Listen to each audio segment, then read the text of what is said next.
Hi there, and welcome to another small bite of eCritical. We're going to start today with the entering an arterial line procedure.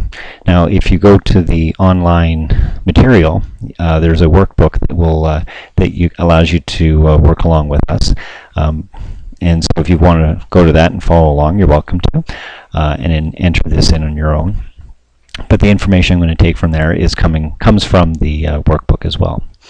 Now, in order to enter a procedure, you log in as you normally would, and then go to the Procedures button, click on that, and this will open up a form with all of the different procedures that can be entered.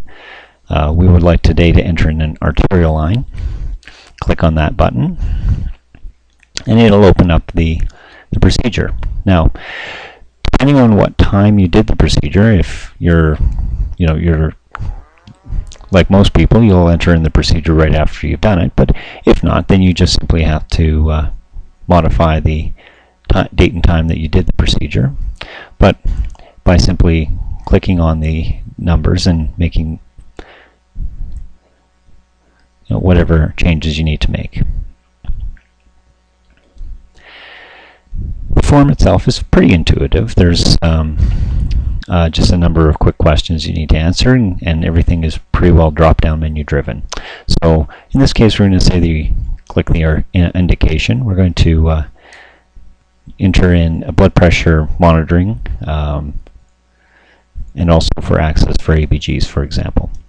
And because of this drop-down, you can give multiple selections. Just click outside of the box to close it.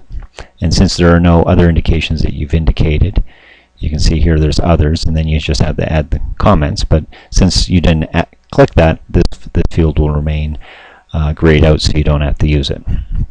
Then, depending on who you are and whether or not you're doing it or supervising it or being supervised, you just select here whether it was done under direct supervision if you were a resident, whether or not the physician attending was in-house, whether or not there was no supervision available, or if you're the attending or fellow and supervision is not applicable, you select that. If you select any of the other ones, then the supervising MD will come up and will be ungrayed, and you'll be able to select the attending who is on service. And so then filling in the rest is fairly straightforward. You just simply select answer yes or no to all of these questions. I don't actually use ultrasound, so I'm going to select no. And one other little trick of these is you can see how when I cursor over a field, it'll give me a little help bubble.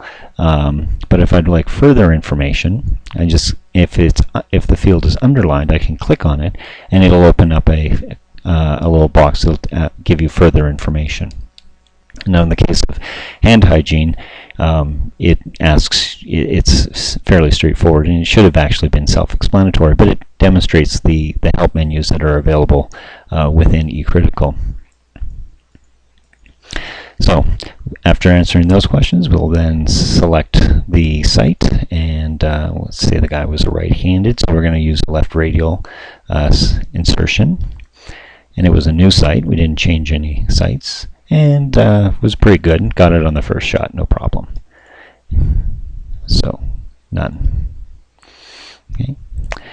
For the procedure, we're only going to use a little bit of Lido, and you can either enter the number, or you can click up and down to add it.